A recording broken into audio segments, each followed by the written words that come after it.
Okay, students, we come to the beginning of the course. I would, as I have told you, students coming from different places, and all of them do not have the same appreciation of things. So I would like to start always at the very beginning, and then we all follow it up together, and there will be something for the students who are not into this, and I'm sure students who come from so-called very good schools, they will also find things very integrated, very interesting once we get on with the subject. Now, in the last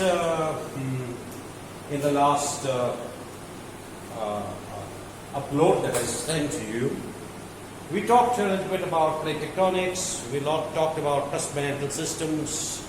We also talked a little bit about the composition of the Earth, and we could see that oxygen, silicon, aluminium, and iron were the most dominant elements of the Earth's crust, whereas if we take the mantle as a whole, silicon, oxygen, and magnesium become dominant components of the moon, of the mantle taken as a whole.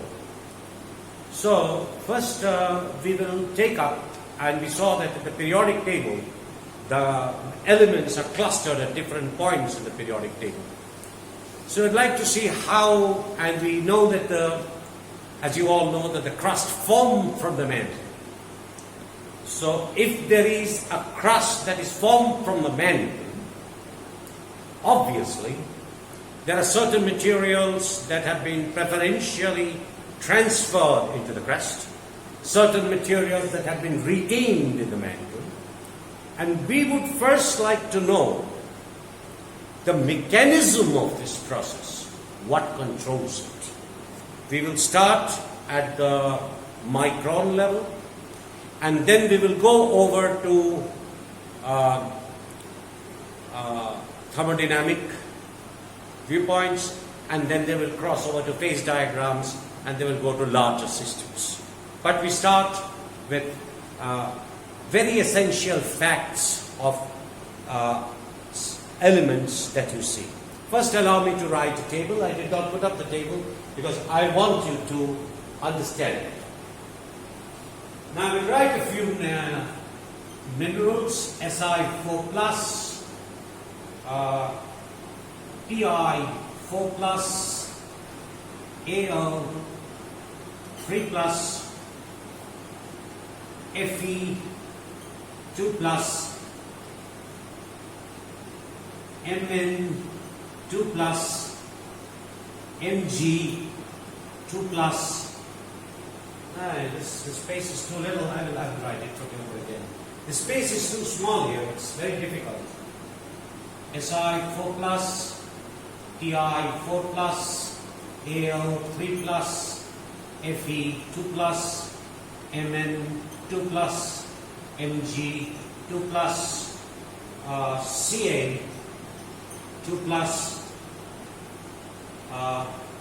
Na1+, potassium 1+, and I will write at the end phosphorus 5+, and oxygen 2-. Can you see this? Oxygen 2-. And let us draw a few horizontal lines across this.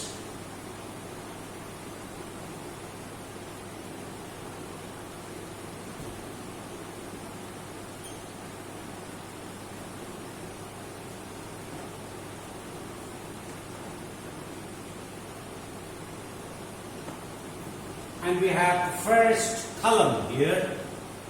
You must all understand this part first, that all these elements that are here, they are cations, and oxygen is only an ion. Now, some values, this is called ionic radius in angstroms.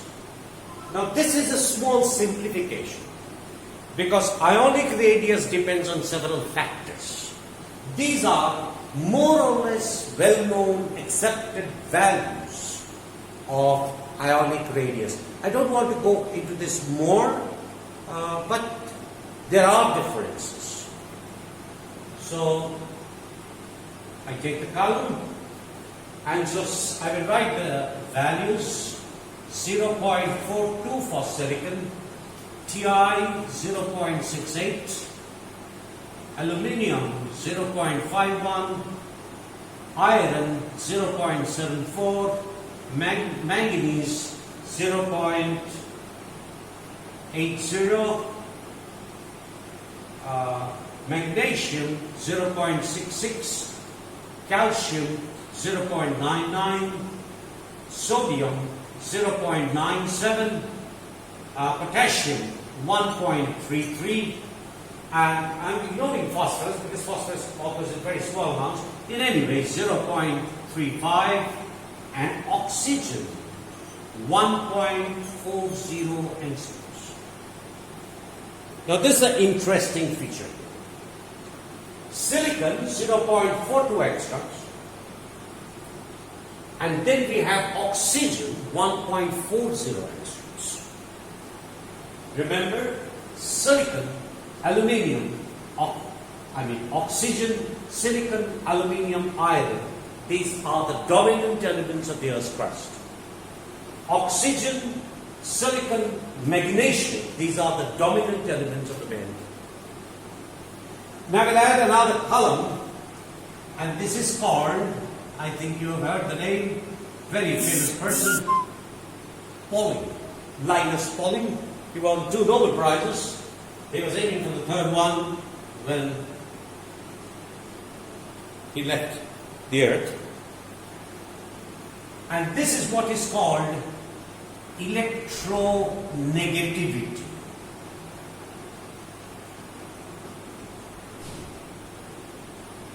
Electronegativity, and this is in electron volts. Now this is another interesting physical property that you should know. 1.90, 1.54, 1.61 is aluminium, 1.83 is Fe2, 1.55 manganese, 1.31 magnesium, 1.00 calcium, 0.93, 0.82, 2.19, and 3.44. These are the values of electronegativity of the elements. And then we come to the 3rd term, which is electronegativity difference. Electronegativity difference. And this is given by this symbol delta X. It's essentially this is for silicon oxide, aluminium oxide, all these oxides, and that values are 1.54, it's a modulus, is equal to a modulus, 1.54, 1.90, 1.83, 1.61, 1.89, 2.13, 2.44, 2.51, 2.62, and 2.25. Now this is, if you happen to join silicon with oxygen, this is the electronegativity difference. So essentially, this value, if you add this value 1.54 plus 1.90, or let me tell you, if you subtract 1.54 from 3.44, you get 1.90. Have you understood? Or 3.44 minus 1.90 is equal to 1.54. Or you can take this, say for example 3.44 minus 1.0 is 2.44. These are for the oxides. Silicon oxide, titanium oxide, aluminium oxide, iron oxide, manganese oxide, and so on and so forth. These are not for the elements, but the oxide of the elements. Now, why did I draw this diagram? It is for several reasons. First of all, you must understand, now this electronegativity difference has a control on what is called the covalency of bonds. So you know you can have an ionic bond, you can have a covalent bond, you can have a van der Waals bond, you can have another type of hydrogen bonding. So there can be different types of bonding. But depending upon the electronegativity difference, Pauling generate a relationship between electronegativity difference and ionicity of a covalent bond or covalency of an ionic bond. Now let me draw that diagram. I have very little space in this, so it's a little complicated, but you will, in the internet, you will get very good diagrams of this. So here is a plot. Now this is delta X, which is the electronegativity difference, and the values are 1, 2, 3, 1, 2, 3, and it goes on. And here you have 20, 40, 60, 80, and 100. 100, 80, 60, 40, 20, and 0 here. This here, as you can see, is percentage ionic character.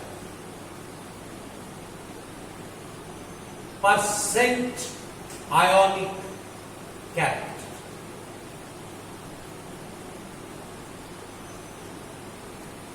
Have you understood? It's a percent ionic character. And the graph is something like that. Just a wee bit.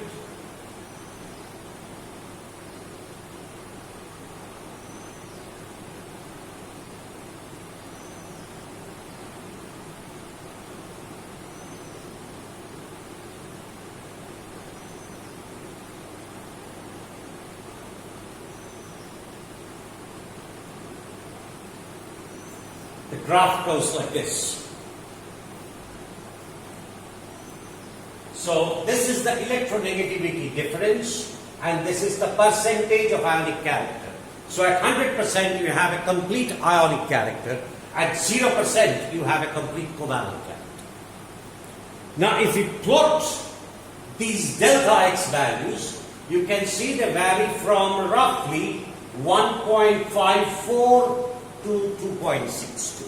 1.54 to 2.62.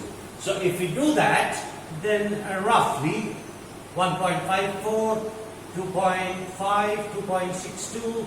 So if we sort of extend it, my drawing isn't good, but that's how it is. And if we join this point,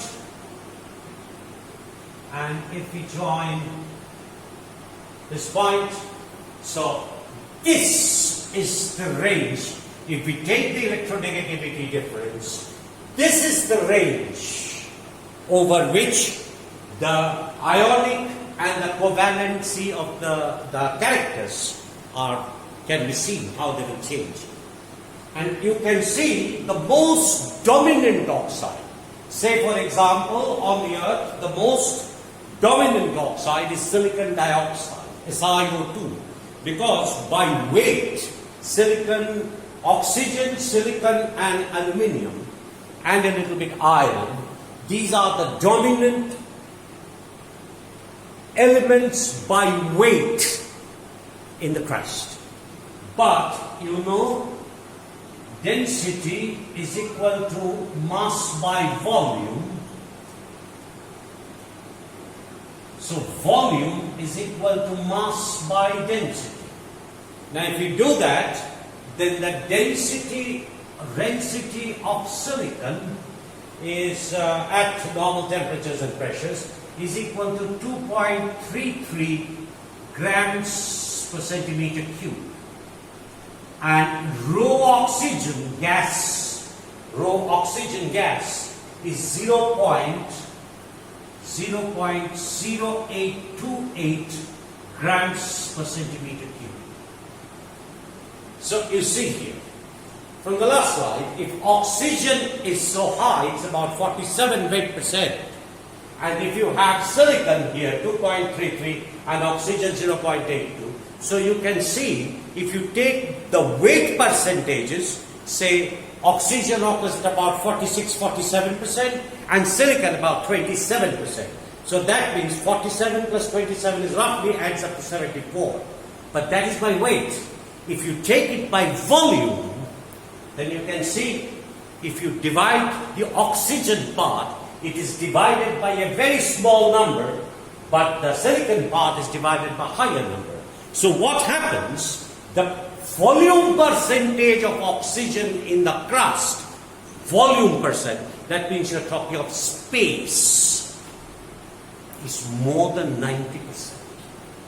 So essentially, if you're looking at the crust, you're looking at because you see oxygen has a angstroms or ionic radius of 1.40 angstroms.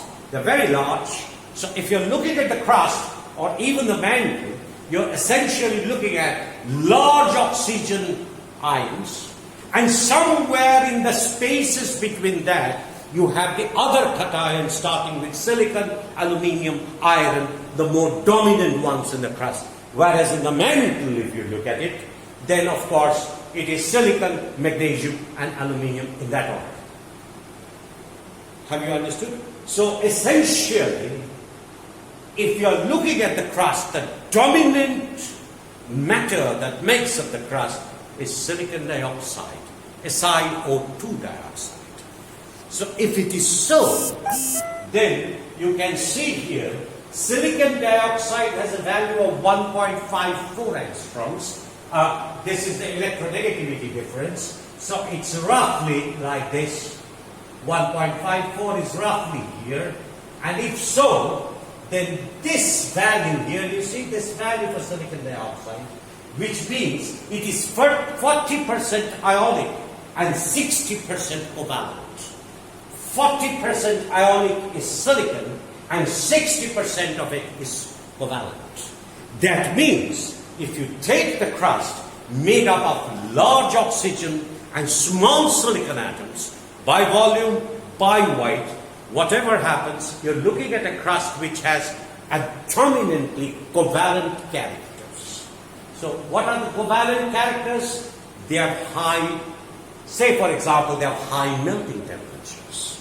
So normally you know rocks melt at very high temperatures. The reason being that it has a lot of covalency in the crystal structure of silicates that are parts of the crust. So what you essentially have is a very a crust which is formed, which is what shall I say? It is poor heat conductor, poor conductor of electricity. It has also strong directional properties like covalent bonds have. Also, it is insoluble in water. So that's how your crust, that's why your crust look as what it is. Low thermal conductivity, low electrical conductivity, insoluble to water, strong directional contractivity, high melting temperatures. This is what you have for your crust, silicon oxygen. But if you take aluminium oxygen, say for example, that electronegativity difference is 1.83. And if you take that, so this is 1.75, 1.83 will take you somewhere here close by. And that means, if you go here, then this is the value of aluminium oxide. If so, that means if you had an aluminium oxide crust, it would have a more ionic character, 60% ionic and 40% covalent character. That would make it, the crust or the mantle would look somewhat different with different physical properties.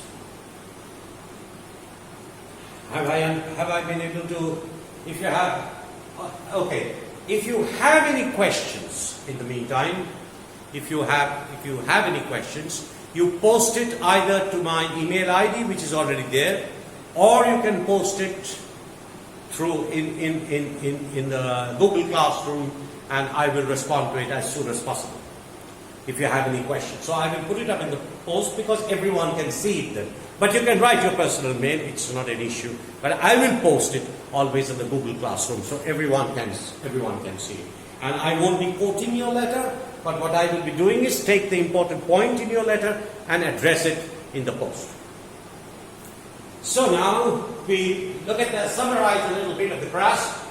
The crust contains voluminous amount of oxygen. More than 90% of it is oxygen.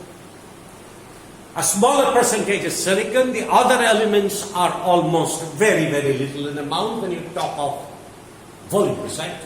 But if you have weight percent, you already know the value from my last post.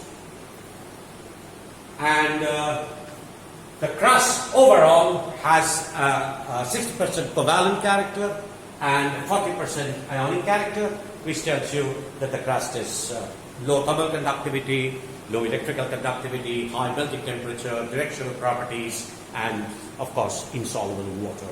So, right, now you please remember some values. It's very important for us to remember certain values. Silicon 0.42, titanium 0.68, at least the more important ones. Silicon 0.42 angstroms, aluminium 0.51 angstroms, iron 0.74 angstroms, magnesium, manganese occurs in small amounts, magnesium 0.66 angstroms, calcium 0.99 angstroms, and sodium monovalent is 0.97. So you remember, calcium and sodium have very, very close ionic radius. And look at potassium, 1.33 angstroms. Very high. Very high. And phosphorus, of course, makes a very small contribution to the crust of the mantle. You can ignore it. But remember these values because we will be using some of these values in the future classes. So now we have a little idea of the crust, and I will have to now erase a little bit of what I have drawn.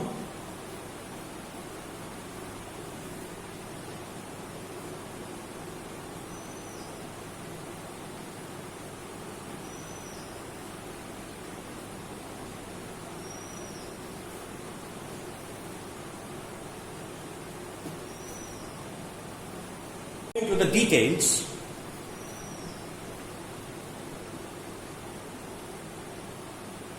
I have told you that by volume, not by weight, not as much by weight, but by volume, silicon and oxygen occurs a very large amount of space in the crust. And silicon, aluminium, iron, etc., occupies the interstices of the place. So obviously, you have to have two things now. Relative to oxygen, if the oxygen for us is the dominant packing material, then the cations should occupy the spaces left by oxygen atoms. Have you understood? So now, what controls this is an important point. What controls this? We can start with an example, and we can say, for example, there are two things. One is the number of oxygens that you place, nearest neighbor oxygens which you place. Say, for example, you have oxygen, oxygen, oxygen, and oxygen. There are 4 oxygen arranged in a plane. If you do that and you take the centers of the spheres and assume that these oxygens are behaving as perfect spheres, which they are not, but let's assume they are perfect spheres, and they are incompressible. They cannot be compressed. So they are very solid and just touching each other. Now, if we join the centers of this, then we have a situation like this, where these four oxygens, the centers of which lie on the four apices of a square on a plane. Have you understood? Now, if let's say these are oxygen atoms, so oxygen is an anion, so we write this distance as Ra. So this distance is also Ra, this distance is Ra, this distance is Ra. So each side actually is 2Ra. Each side is equal to 2Ra. Now what we want to find out is, you see this gap here? There will be a cation that goes into this. There is an empty space, and if we take the diagonal of this square and we name it as AB, then you can write this AB is equal to 2Ra plus 2Rc. What is 2Rc? This is the radius of this small cation lodged at the center of these four anions arranged in a plane so that their centers coincide with the apices of a square. So AB is equal to 2Ra plus 2Rs. But you must understand that this is a diagonal of a right angle triangle. So AB can also be written is equal to 2Ra squared plus 2Ra squared. Is it good? So this would make it equal to 2 root 2 Ra. Have you understood? This makes it 2 root 2 Ra.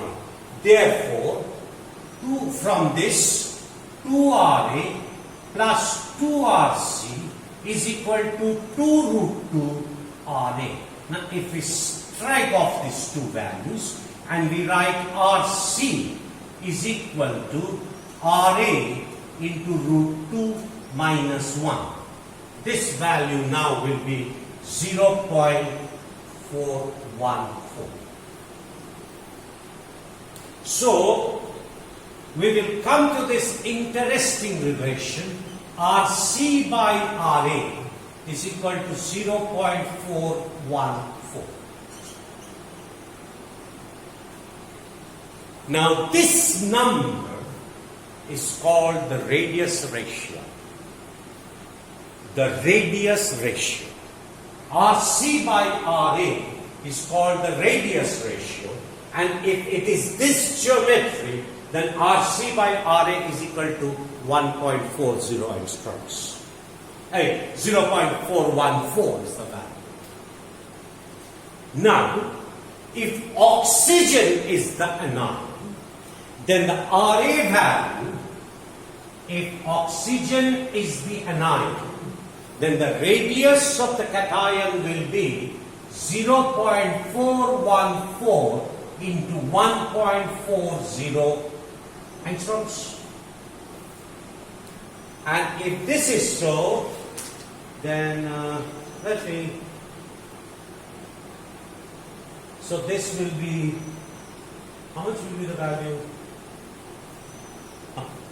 Just a moment. Rc will be equal to 0.58 angstrom. Can you check it? If this is the value, I think I'm right. 0.414 into 1.40. 0.5796. Yeah, 5796, I've written 0.558 angstroms. Now this is an interesting point. If my coordinating an ion, which are 4, and this is called coordination number. It's called the coordination number is 4. 4. And the oxygens are arranged on a plane such that their centers are at the apices of a square. That means there is two things. Number and type of packing. The packing is like that. The packing is like that. The number and the body. The coordination number and the packing. If this were oxygen, then the radius of the cation should be 0.58 angstroms. Now if you look here now, you have the different radius, and you can see here silicon is 0.42 angstroms, aluminium 0.51 angstroms, 0.74, 0.30, and you can see this is 0.58 angstroms. So aluminium is a little close, 0.51 to 0.58, but that's about it. Magnesium is as far as aluminium, so nothing goes in perfectly. Silicon is too small. It's too small. And phosphorus, 0.35, it's very small. So we come to an interesting term which you have all heard. But that term is very, very critical to understand. That means here, if you look, silicon, phosphorus are incompatible with this packing. Incompatible with this packing. Because they are too small. Potassium, sodium, calcium, magnesium, iron, they are also incompatible because they are large. Do you get the point? So, none of these elements are basically compatible with this coordination and packing of oxygen atoms. So, they are incompatible. They will not like to fit into this structure. We will see it in greater details. But for the moment, remember, all elements here are incompatible with this value of 0.580 space. Some are smaller, some are bigger. So you can imagine that degree of compatibility will be different if you have progressively larger cations and progressively smaller cations. There is a cause-effect relationship in this type of situation. It's a cause-effect relationship. Let's then try something else. From this, let us go to a cube.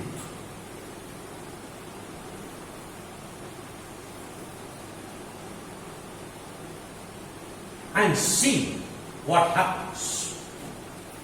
Let's say we have a cube.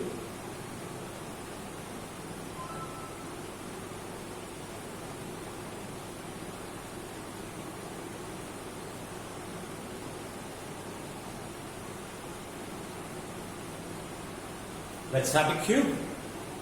And you have 8 oxygen atoms or 8 anions. Or 8 anions. Radius of the anion is Re, radius of the cation is Rc. There are 4 anions at the top and there are 4 anions at the bottom, total 8 anions. They are put like that in such a way that the 1, 2, 3, 4, 5, 6, 7, 8 apices of the cube coincide with the centers coincide with the centers of the sphere that are incompressible and touch one another.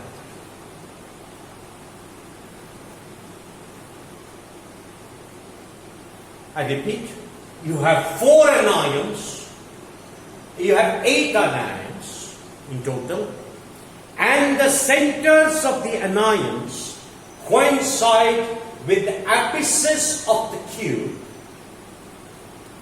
such that all the anions, 8 anions, touch each other. So obviously, at the center where the long diagonal passes through, there will be a small hole or a cavity. Have you understood? So let's say that line is A and B. What is the length of A and B, like we said? The length AB will be 2RC plus 2RA. Why 2RC? Because there will be one cation lodged at the center of the long diagonal. Have you understood? And this length is 2RA, this length is 2RA, and you already know that there is a diagonal here which we derived in last time. Remember, if you take the plane, it's a square.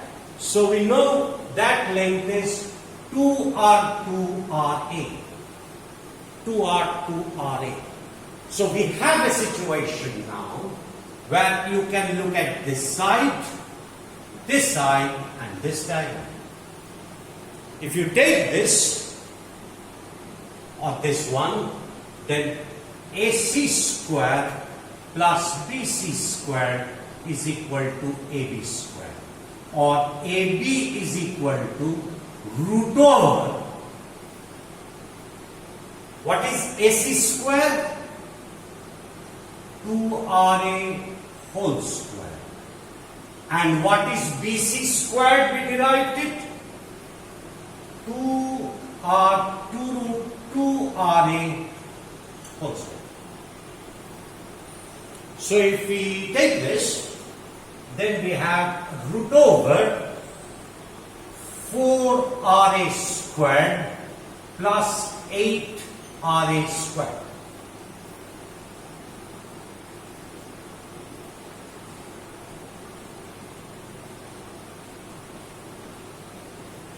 So we can write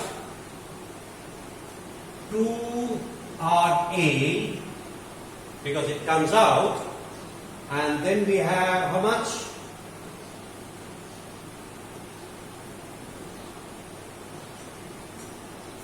Root over 3. Why? Because if we take out 4RA, then you have 1 plus 8.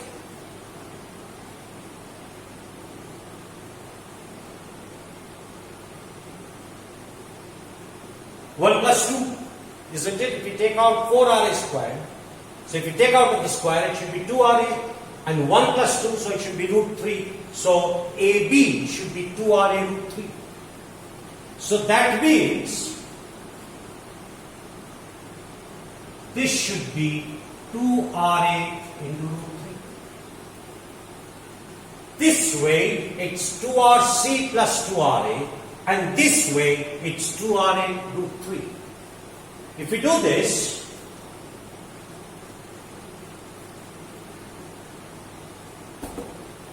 now you can see here, RC plus RA is equal to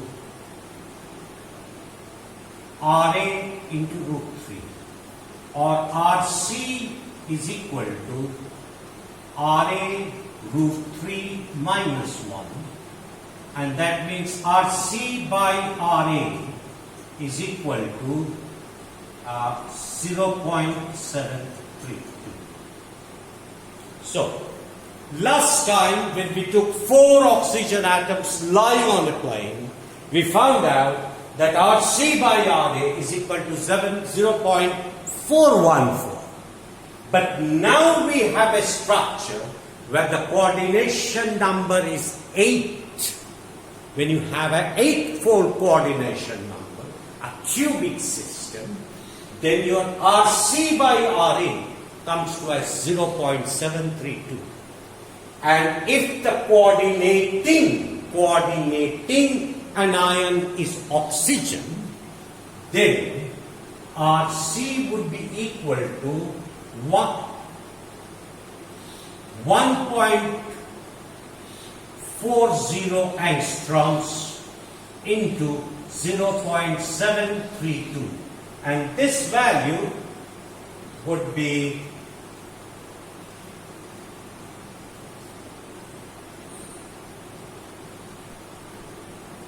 1.028,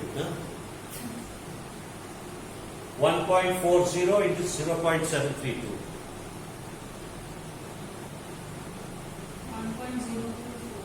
1.03? 1.02. So, 1.02 angstroms.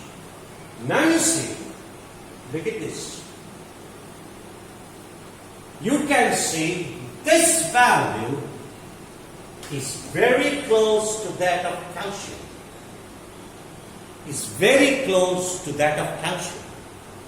So, the chances are that calcium would be reasonably compatible, or even sodium would be reasonably compatible with the 8-fold cubic coordination, but potassium will not be. So potassium will be incompatible with such a structure because it has a much higher ionic radius. And silicon, titanium, etc., all these elements till magnesium has a smaller radius and also therefore incompatible with an 8-fold coordination.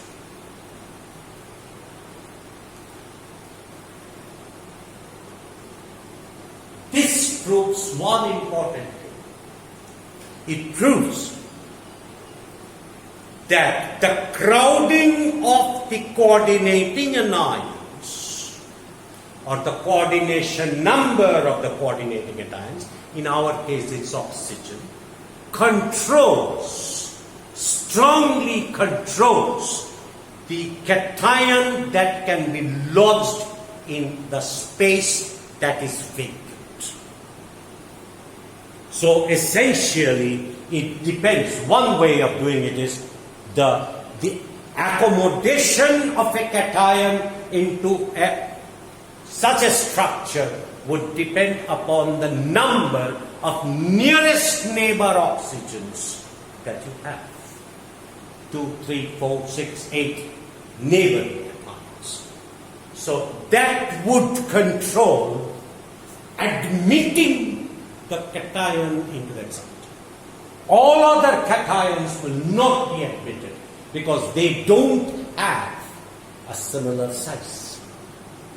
So that is a very, very basic principle of what is called admission and compatibility and incompatibility. With respect to this, these two elements are possibly quite compatible. They are quite well fit, they are good friends, but others aren't invited.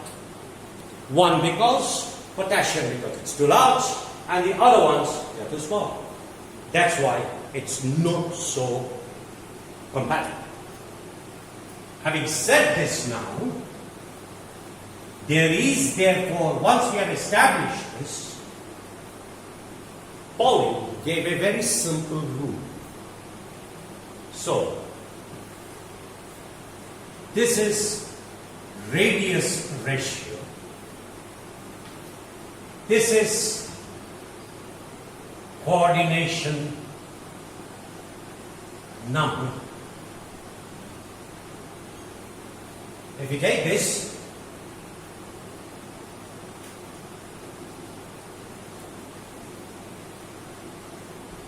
then we have radius of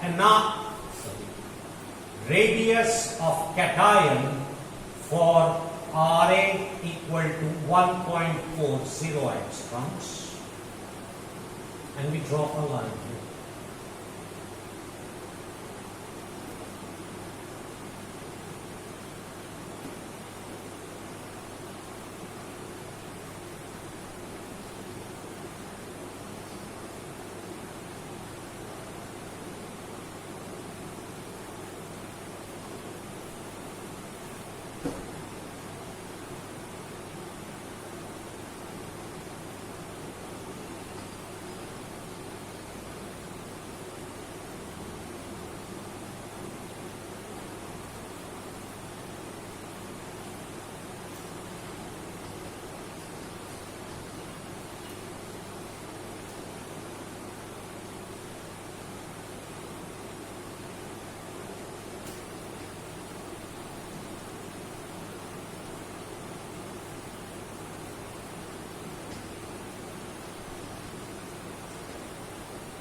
Fine. So this is the very famous table of Linus Pauling, where you have the radius ratio, you can see 0.55, the coordination number is 2, this is called linear, and the radius of the cation, if the coordinating anion is oxygen with 1.40 angstrom, is 0.217 angstrom units. So an element that will be compatible with this structure is 0.217 angstroms. Unfortunately, none of the oxides have this property. Then, for example, radius ratio between 0.155 to 0.225, the coordination number is 3, which means they are in the form of an equilateral triangle. And now I will ask you to derive this number when you are alone. You have to derive this number. This is an equilateral triangle, and if you draw perpendiculars, there will be a small cation at the center of this. Now, you have to find the radius ratio of this combination, where this is 1 oxygen atom, 2 oxygen atom, 3 oxygen atom. Ra is the value of each oxygen atom, and you derive it, and you better derive it, that what will be the Rc by Ra value if the coordination number is 3, and what is the packing? All the 3 oxygen atoms are coplanar with their centers joining with the apices of an equilateral triangle. Then you have, I will give you one more problem, 0.225 to 0.414. This is called tetragonal packing, as you know, tetrahedral packing. 4 oxygen atoms are the surrounding anions, and inside there will be 1. I showed you for a square, but there can be alternative ways in doing it, and I will come to that in my next lecture. And for this, if oxygen is 1.40, this should be the range 0.315 to 0.58 angstroms. This should be the range of the elements. From 4.14 to 4.732, this is 6-fold coordination. So, the 6-fold coordination essentially is, it's a hexagonal coordination. Can you understand this? You will have a cation right at the center, and you have to find that out, and you better find it. And you better find it. How to find out the Rc by Ra value? Remember one thing, that for this point will lie on the plane where there are 4 oxygen atoms. So half of it is R, radius of the anion, radius of the cation, half of it. You have to find out how to find the value. I won't be telling it to you. Then from 0.732 to 1, you have 8-fold coordination. I did it for a cube. And 1.024 to 1.40 angstroms. We will come to it in the next class. We will break off after some time, few minutes. And this is radius ratio 1, which is 12 is the coordination number. And the famous structure that is associated with it is called cubic close-packed structure, CCE structure. So you should read about that cubic close-packed structure. Why does a cubic close-packed structure have 12 oxygen atoms? And why is the radius ratio 1? I leave that to you to study. We will talk about this table again after we finish. Thank you.